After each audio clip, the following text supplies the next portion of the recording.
오직 예수님, 감사합니다. 할렐루야. 성부 하나님, 성자 예수님, 성령 하나님, 삼위일체 하나님께 진심으로 감사와 영광과 찬양을 세세토록 돌립니다. 아멘. 목숨을 걸고 삼위일체 신앙을 지키겠습니다. 생명을 바치겠습니다. 할렐루야. 삼위일체 본질의 실제는 대통일장을 흰돌에서 완성했습니다. 삼위일체 통합신학대전 70권이 완성됐습니다. 감사합니다. 계시록 재림 특별 설교입니다. 오늘은 네 번째입니다. 목요일날은 성경과학설교. 성경과학설교의 목적은 무엇인가? 초림뿐만 아니라 핵심이 삼위일체예요. 기독론, 구원론, 모든 서구신학이 이룩한 모든 복음의 세계를 완벽하게 보여주고 입증하는 것이 과학설교입니다. 그의 창조 할 것 없이 다 합니다. 계시록 종말론 특별설교는 예수님의 종말을 입증합니다. 대환란을 입증합니다. 재림을 입증합니다. 그리고 천년 왕국에 재림하면 천국 지옥을 입증합니다. 그리고 영혼세계 천년왕국을 입증하는 거예요. 지금까지는 믿음의 단계에서 이제 보여주고 입증까지 하는 믿음이 최고입니다. 믿음의 문제입니다. 자, 네 번째 설교는 계시록 재림 구조, 프레임, 이게 살펴보겠습니다. 오늘 본문은 계시록 1장 19절입니다. 보겠습니다. 계시록의 구조가 어떻게 됐을까? 재림의 구조가 어떻게 됐을까? 우리가 첫째 중요한 것은 영혼부터 영혼까지 시편 90편 2절 프레임 공부했어요. 그 다음에 70 다니엘서 9장 24절 27절부터 71을 통한 초림 재림 프레임을 정확히 봤습니다. 한치의 오차가 없습니다. 세 번째는 이제 재림만 계시록만 구조가 어떻게 됩니까? 계시록 해석이 결정적입니다. 자, 그의 핵심이 뭐냐면 네 군데 나옵니다. 성경에. 계시록을 어떻게 볼 것인가? 프레임이. 첫째는 1장 1절에 반드시 장차될 일이에요. 종말에 대해 일이에요. 종말의 프레임이에요. 영위하면 안 됩니다. 둘째 1장 19절 내 본 것과 이제 있는 일과 장차 될 일. 이게 가장 중요한 핵심입니다. 4장 1절에 이후에 반드시 될 일. 22장 6절에 결코 속히 될 일. 영위하면 안 된다. 될 일로 어떤 순서에 의해서 계시록이 어떤 내용으로 조직이 되어 있느냐. 근데 가장 중요한 것이 1장 19절이라고 했어요. 내 본 것과 이제 있는 일과 장차. 여기서 시제가 나오죠. 과거, 현재, 미래. 이걸 어떻게 해석할 것이냐. 보통 제가 계시록 종말론은 천여 권의 저서를 30여 년 전에 제가 모으고 연구를 했습니다. 근데 한 7, 80% 이상이 내 본 것은 과거 1장 요한, 이제 있는 일들은 2장 3장, 그 다음에 장차 될 일은 예수님의 재림, 종말, 이렇게 대부분 합니다. 그래서 저도 계시록 구조를, 재림 구조를 1장 19절 이 구조로 핵심을 잡습니다. 그러면 영혼에서 영혼까지의 구조와 70일의 초림 재림 구조와 그 다음에 계시록 구조가 세 가지가 하나가 돼서 기가 막힌 틀이 나옵니다. 설계도가 완성돼요. 그 다음에 또 이제 한 일에 7년 더 하는 프레임이 또 들어가요. 그리고 재림부터 영혼세까지 프레임 다음에 7개가 완성이 되죠. 뭐 빈틈없어요. 틀림없습니다. 여러분들. 자, 그러면은 도표를 보겠습니다. 이제 계시록의 재림, 계시록 전체를 연구하면은 내 본 것, 이것은 과거죠. 1장 19절 내 본 것과 이제 있는 일이 어딜까? 이제 있는 일, 현재. 1장 19절. 아시아의 7교회 이것을 현재로 봅니다. 저는 여기가 논쟁이 제일 많아요. 논쟁이 많습니다. 이번 가장 극렬한 논쟁이 여기 옵니다. 그리고 여기 안에서 세 번째 라오디게아 교회를 어떻게 볼 것인가. 세 번째, 이 아주 중요한 프레임이에요. 그리고는 라오디게아 교회 종말교회로 보거든요. 이상근 박사님도 종말교회라고 했어요. 그 다음에 장차 될 일, 이것을 재림 전 장차 될 일과 재림 후 장차 될 일, 두 구조로 되어 있습니다. 계시록. 그래서 한 일에 장차된 이 구조도 따로 공부합니다. 70일에서 한 일에죠. 이걸 공부합니다. 이것이 어떻게 생겼는가. 그리고 재림 후 재림부터 영원 천국까지 또 하나의 프레임이 있습니다. 완성이에요. 그러니까 계시록 안에서는 프레임이 5개가 있습니다. 중요한 프레임. 계시록 전에는 영원에서 영원까지 하나, 성경 전체. 두 번째는 70일을 통해서 초림부터 재림까지. 근데 계시록은 너무 중요하니까 5개 핵심 프레임이 있어요. 그래서 오늘은 5개 중에서 이 전체 프레임만 보겠습니다. 이것도 너무 논쟁이 심하니까 2번에 걸쳐서 하겠습니다. 오늘은 주로 제가 보는 프레임을 설명하고 다음 주 설교 때는 이 밑에 논쟁, 계시록을 하면 이 논쟁을 피해서는 길이 없습니다. 어떻게든 이해하셔야죠. 우리 하나님은 논쟁을 통해서 우리 4대 합판을 죄 정도를 하나로 통합해 주십니다. 자, 보겠습니다. 내 본 것과 1장입니다. 요한이 반모선에서 계시록을 썼습니다. 초림의 사건인데, 초림과 사도들에 대해 1장이에요. 그 다음에 기가 막힙니다. 이제 있는 이들은 7교회 시대, 이거 신약 시대 7단계로 봅니다. 여기가 굉장한 논쟁이 있는 거예요. 여기는 혹독한 홍역을 치져야 돼요. 이 부분을 해석할 때는. 그리고 7년 대환란 때, 환란 시작, 환란 중간, 환란 끝. 그 다음에 재림, 천년왕국입니다.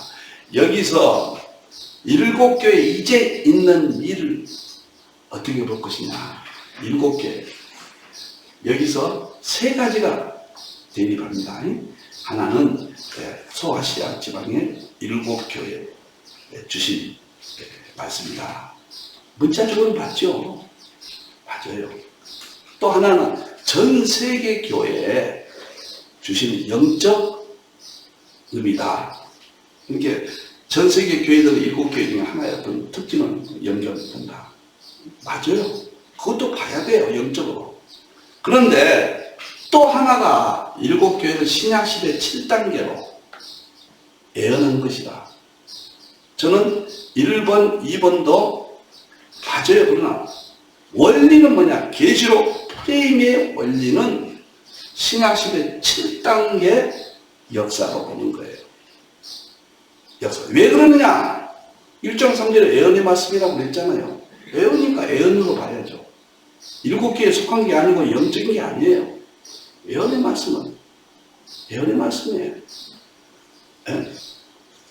그리고 장차 될 일이 전부 다 이것은 영위하면 안 된다. 그런 측면에서 제가 이렇게 이 부분을 보고 있습니다. 여기서 이제 중요한 것이 에베소 교회는 초대교회입니다. 에베소가 바랄 만한, 이렇게 초대교회는 예수님 이 땅에서 우리가 바랄 만한 모든 것을 완성시키는 에베소 초대교회를 역사를 담고 있다. 서문학교는 모략이라는 뜻이에요. 서문학가. 이것은 순교시대 예를 담고 있다. 버감은 탑과 결혼, 정치와 교회가 하나 됐다. 그래서 국교시대. 네 번째는 도화지라는 관습 여자. 유럽 교회가 영광은 다 써버렸어요. 이게 암흑시대가 된 거예요. 사대는 개혁이라는 뜻이에요. 종교 개혁시대. 필라델피아는 형제 사랑. 미국이 수도가 필라델피아였거든요. 전 세계 선교를 완성했거든요. 사랑. 라오디게아교는 정말 이 시대다. 그래서 백성의 정의. 여기는 민주주의라는 뜻입니다. 백성의 정의. 민주주의. 이렇게 제가 처음에 이걸 보고 얼마나 생각을 많이 했는지 모릅니다.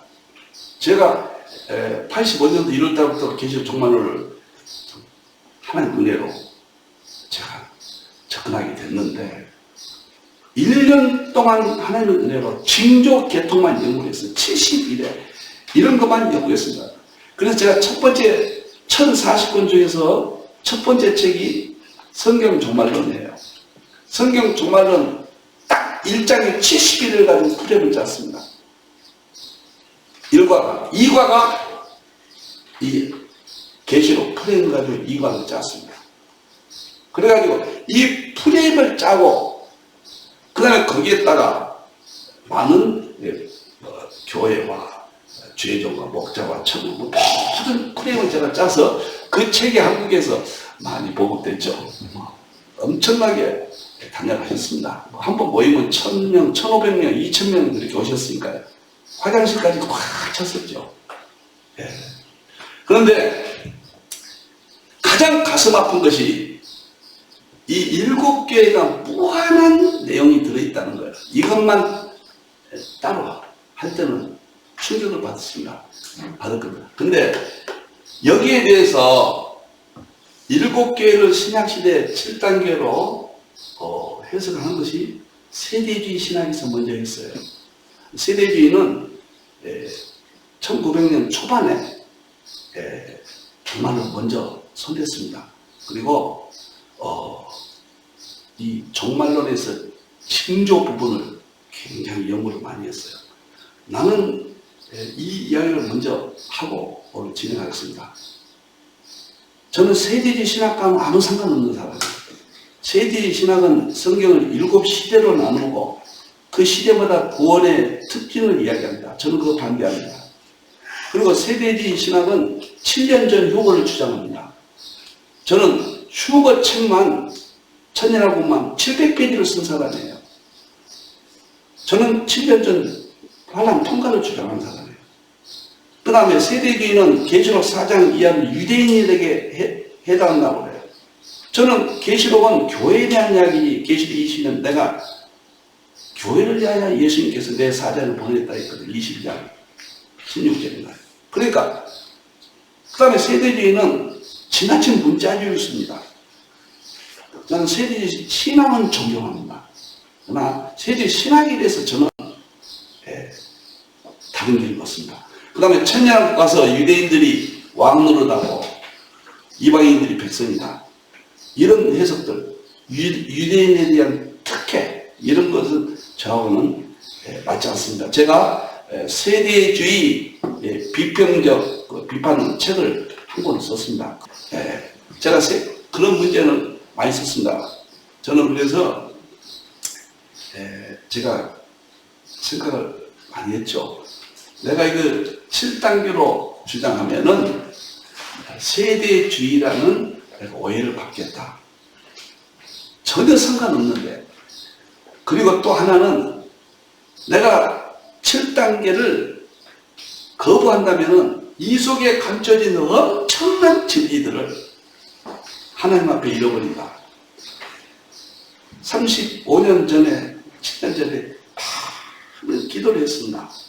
내가 이 문제를 어떻게 결정할 것인가.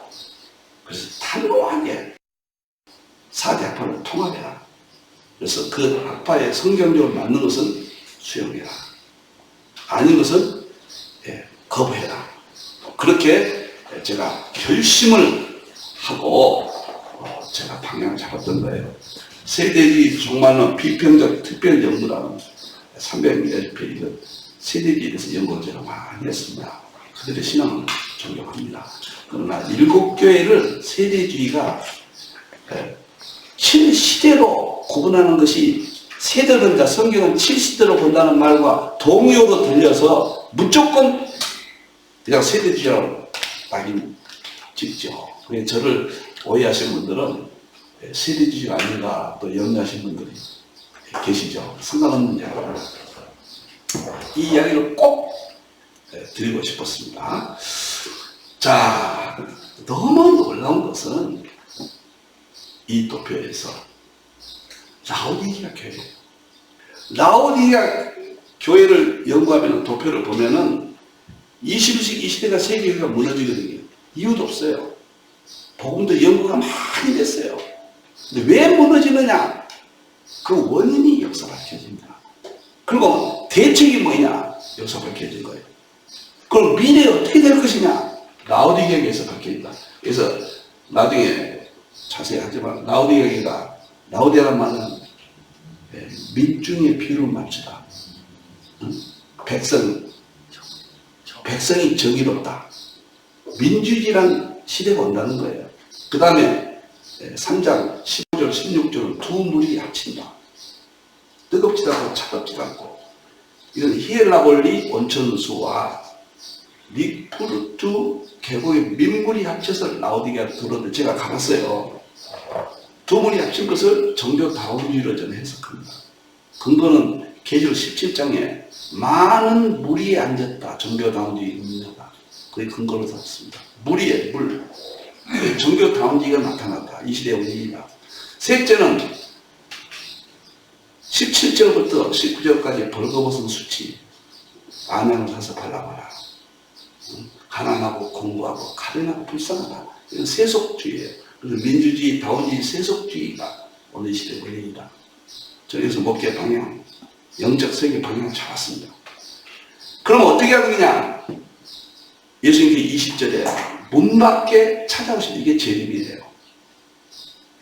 예수님 제일 맛있다는 게 이때. 찾아오서 문을 두드려요. 이것은 교회의 문을 다 여십니다. 성도들의 문을 다 여십니다. 참 여십니다. 우리가 지금 열처녀 다 저러고 있잖아요. 예수님이 깨우십니다. 난 여기서 진리를 발견했어요. 그 깨우는 방법이 뭐냐? 예수님이 찾아오셔서 계시록을 먹자는 거예요. 그 먹는단 말이 뭔 말이냐 생각을 많이 했어요. 그러니까 마태복음 24장 45절에 때를 따라 양식을 먹이는 자가 누구냐? 같은 거거든요. 그것도 예수님 말씀이고 이것도 예수님 말씀이에요. 먹는다는 말이 똑같은 말이에요. 그러면 때가 문제, 때가 저녁이거든요. 근데 율법은 아침이라면 복음은 낮이에요. 저녁은 종말을 말하는 거예요. 종말의 음식을 먹는다. 이게 계시록이라. 예수님도 너와 나와 더불어 먹자. 계시록을 먹자. 이것이 계시록 10장 11절에 작은 책을 먹어버리고 다시 일어나라. 먹는다는 말에 제가 생각을 많이 했습니다.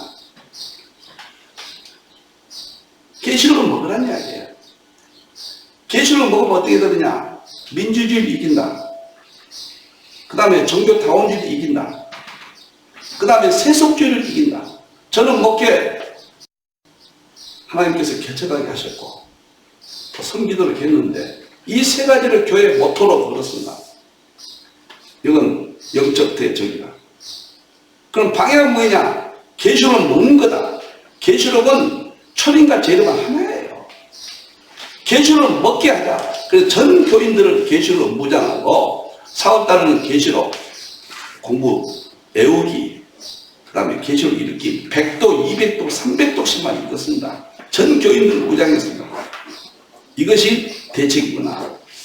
문을 열어라. 그럼 너와 나와 더불어 먹고 마신다. 그런데 그 먹는다는 말을 제가 오늘을 찾아보니까 아침은 아리스톤이에요. 아침이 아니에요. 점심은 아크라티스 말이에요. 오너가. 근데 여기는 데이포논이라는 말을 썼거든. 데이포논은 저녁에 저녁 만찬이에요.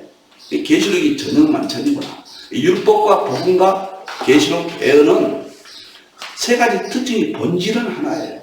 삼위일체. 세 가지 구별은 되는 거예요. 율법과 복음과 철이. 재림, 애언은 계시록은 하나의 말씀이에요. 똑같은 건데 시대마다 구분돼서 설명을 해준 것 뿐이에요. 그게 대입분원이에요. 그래서 제가 여기에서 내 목회에 내가 인생의 남은 생애는 계시록이다. 그리고 세 가지와 싸운다. 민주주의, 종교다원주의, 세속주의 교양 싸운다. 그럼 어떻게 되느냐? 결과까지 나와요. 결과 뭐냐? 이기고 이긴다고 그랬어요. 무엇을 이기고? 세 가지를 이기는 거예요. 그 다음에 보좌에 앉게 하겠다. 천국 가겠다. 주여, 나는 이제 여기다 내 인생의 승부를 걸겠습니다. 주님, 나는 십자가 죄를 위해는 생각하지 않겠습니다. 오직 예수님, 하나님의 나팔소리, 내가 붙들고 살겠습니다. 85년도에 내가 84년도 8월달에 개척하고 4개월 동안 죽는 줄 알았습니다. 우울증도 하고 그만두는 일이었습니다. 근데 이것을 발견하고 그때부터 힘을 얻고, 그때부터 제게는 소망이 생겼고 할 일이 생겼고, 정말로 얼마나 은혜를 받았는지. 그때부터 내가 좋은 차, 옷 한 벌 입겠다. 지금도 옷 한 벌 삽니다. 그때부터 내가 좋은 차 안 탄다. 지금도 아반떼 평생에 삽니다. 그때부터 내가 살이 안 받겠다. 세미나나 헌신대에 가면 안 받았습니다. 내가 광신대 교수하면서도 한 달도 월급 안 받았어. 다시 받아서 다음 날에 보냈습니다. 퇴직금까지 다 왔습니다. 이것이 나도 하여금 이런 삶을 살도록, 제가 죄송합니다. 개인 이야기해서. 그래서 7개 이 틀을 얼마나 연구했는지 모릅니다. 5가지, 오늘부터 5가지를 해야 돼요. 그 프레임이 완성되는 거, 보좌가 됩니다. 우리가 목적이 천국이죠. 보좌하는 거죠. 그래서 21세기 모든 신학과 목회의 방향이 재림이라는 걸 알았습니다. 재림은 삼위일체의 완성이에요. 창조의 완성, 구약, 철인 삼위일체의 완성이 재림이라는 걸 제가 알았고, 창조와 철인 삼위일체와 삼위일체 안에 다 들어가는 거예요. 재림의 세 가지가 통합이다. 이걸 깨달았던 거예요. 그래서 이 라오디게아 교회 7개에 대해서 어떤 선입감은 좀 버리시고, 다음 주에 자세히 논쟁을 하면서 진리 안에 통합을 모색하겠습니다. 그 다음에 놀라운 것은 대환란, 7년 대환란에 대해서 이제 예수님께서 환란 시작, 환란 중간, 환란 끝, 이것을 구별해 주셨거든요. 그러니까 구약의 한 일에 7년이라는 기간만 정해줬거든요. 그 다음 일의 절반이라는 하지 문제가 이제 조금 남았어요. 그건 조금 아주 깊은 내용입니다. 절반, 하지. 근데 7년이라는 기간을 정했다는 것은 이건 큰 선물입니다. 만일에 7년 대환란이 없다. 그러면 언제 환란이 시작되고, 환란 도대체 뭐이고, 어떻게 구별하고, 설계도가 없는데 어떻게 역사의 창세에 이르러 없는 환란, 이후에도 없을 것이다. 그날을 감하지 아니하면 구원받을 육체가 없다. 이런 무시무시한 일을 어떻게 프레임 없이 우리가 맞이합니까? 영적으로 봐버리고 대화는 영혼만 살아남는 시대에서는 계시록을 정리할 수가 없다고 보는 거예요. 그래서 여기는 제가 정말 연구를 하겠습니다. 여기는 엄청난 비밀이 도표시간 7장 도표시간은 되어질 것입니다. 그 다음에 이제 문제가 천년왕국에 대한 많은 백보자 심판이라든가 고가 마국 전쟁이라든가 재림 때 어떤 심판이라든가 이런 문제, 그 다음에 천년왕국과 영혼세계의 관계를 어떻게 설정할 것인가, 이런 문제까지 이 프레임 안에서 해결돼야 된다. 저는 그때부터 85년부터 깨닫고 잘 때나 일어날 때나 내가 진실로 속해오리라 하시는 거예요. 아멘. 주 예수의 오시옵소서. 주 예수님 내가 모든 자들에게 있을지어다. 계시록 20장 22장 20절 21절 내 평생의 좌우명을 삼고 잘 때나 일할 때는 그 구절부터 제가 외우면서 계시록에 대한 연구를 해왔습니다. 자, 이제 또 한 번 말씀을 드리겠습니다. 영해는 어떻게 받아야 될 것인가?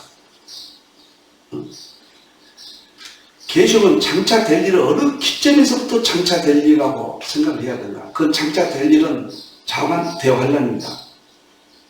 대환란인데 장차될 일은 대환란부터 재림까지, 그 다음에 재림 후에 첫째나 둘로 나눠집니다. 자, 그러면은 대환란이 언제 시작되느냐?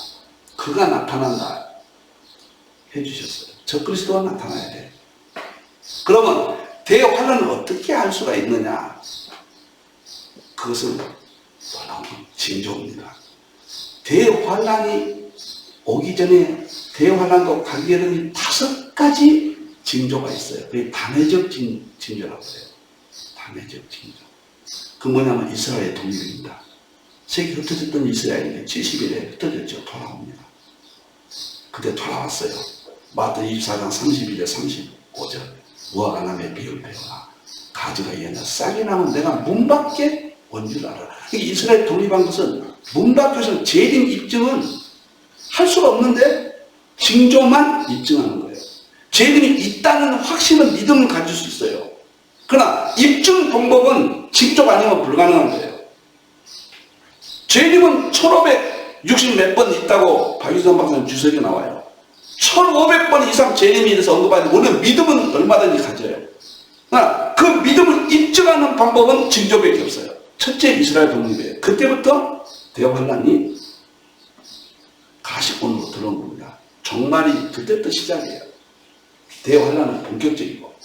두 번째가 유럽 통합입니다. 다니엘서 2장 43절 44절에 발과라 열발과 철과 지력이 합쳐진 같이 통합이 된다. 그러면은 손대지 아니한 돌, 구 개혁 성경은 뜨인돌이라고 써요.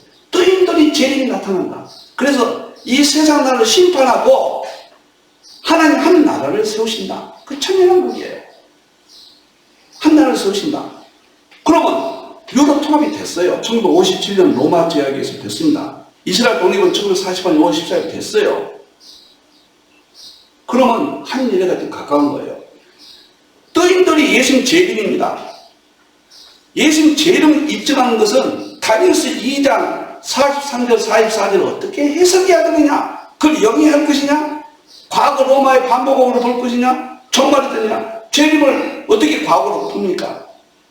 이스라엘 독립을 어떻게 영위합니까? 재림인데. 재림하고 한 문장인데.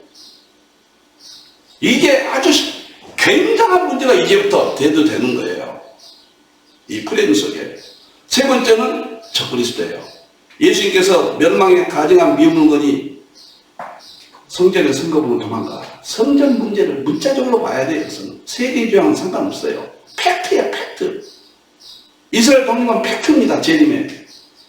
유럽 통합은 재림의 팩트입니다. 입증하는 방법, 딴 방법 없어요. 아멘. 믿음의 세계는 얼마든지 있지만 입증을 해야 돼요. 보여주고. 세 번째는 적그리스도예요. 칼빈이나 웨스트민스터 신앙 고백서에는 교황이 적그리스도라고 그랬어요. 그런데 1962년부터 65년 동안에 교황청이 세계 공회를 열어서 모든 종교 통합했습니다. 이것을 저는 적그리스도 사건으로 보는 거예요. 그러면 짐승이 나타나면 재림하신다고 그랬거든요. 계시록 19장 예수님이 재림하셔서 백마타 오셔가지고 짐승을 심판했다. 용을 심판했다. 재림과 직결되는 거예요. 입증이야, 입증. 재림이 입증돼야 돼요.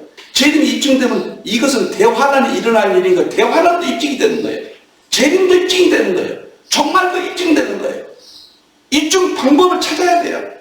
그 다음에 짐승표라고 쓴다. 계시록 10장 16절 18절에 이마와 오른손에 찍어 이제 매매 이걸 표가 없으면 못한다. 여기에 대해서 또 연구가 있어야 돼요. 그런데 지금은 화표가 없어지고 안면 인식으로 꼭 안면, 이마, 오른손 그대로 왔잖아. 이것을 영위할 것이냐. 근데 여기에 대해서 뭐 베리칩이 어쩌다, 바코드가 어쩌다 이런 것은 과정입니다. 과정. 그러나 결론적으로 가서 대환란 때 일인다. 이것은 증성편은. 그리고 적글수가 나타나야 되고, 그 다음 믿음과 관련돼야 돼요. 베리칩 같은 믿음과 관련된 게 아니에요. 이거 과정이에요. 이게 과학적 발전의 과정을 666이라고 해서는 안 됩니다. 믿음과 관련이 돼야 돼요. 대화는 시작돼야 돼요. 교회가 준비해서 다 지도하게 돼요. 그때 문화에서 적그리스도가 사용하는 이 경제 시스템은 그때 결론을 내릴 거예요. 모든 것은 다 징조의 내용들을 담고 있어요. 지금 마지막에 땅끝 선교입니다. 땅끝 선교는 뭐예요? 땅까지 부흥이 저는 그게 끝이 오리라. 이스라엘이 제가 연구하면서 2015년도까지요. 제가 정말 연구하면서 이스라엘 교회가 20, 30개밖에 없었어요. 내가 30년을 연구, 20몇 년을 연구해도 변화가 없어요. 복음이 안 들어가요. 근데 2015년부터 갑자기 알리안 운동이 일어나더니 지금 400개 정도 있다고 그래요. 여러 형태에 갖췄어. 그럼 이게 땅끝까지 선교가 이스라엘이 땅끝이거든요. 이게 된 거 아니냐. 그런데 놀랍게도 코로나로 인해서 뉴노 새로운 시대가 온 거예요. 그런데 선교가 다 막혔습니다. 이것은 선교가 끝났다는 이야기입니다. 큰 틀에서는. 그리고 주님 재림이에요. 그저 끝이 없나. 대화란 입증이에요. 재림 입증이에요. 그래서 지금은 비대면, 그 다음에 원격, 이런 방법이 목회의 방향과 선교의 방향으로 충분히 대조됩니다. 대면과 비대면이 통합되는 마지막 시대예요. 그래서 이러한 프레임이 없이 막연히 재림만 사상적으로 신앙으로 갖고 있다고 하는 것은 위험합니다. 성경은 구체적으로 믿음의 세계를 보여주고 입증을 합니다. 그래서 저는 오늘 7개의 이 틀 속에서 하나님께서는 정교하게 다 시간적, 공간적 개념을 담아두셨어요. 이것을 앞으로 5번 공부할 겁니다. 이 틀 속에서 비밀들을 다 우리가 할 겁니다. 나는 교회가 행복하고 목사님들 행복하고 4대 합파가 그리스도 안에서 성경 안에서 계시 안에서 하나 되기를 기도합니다.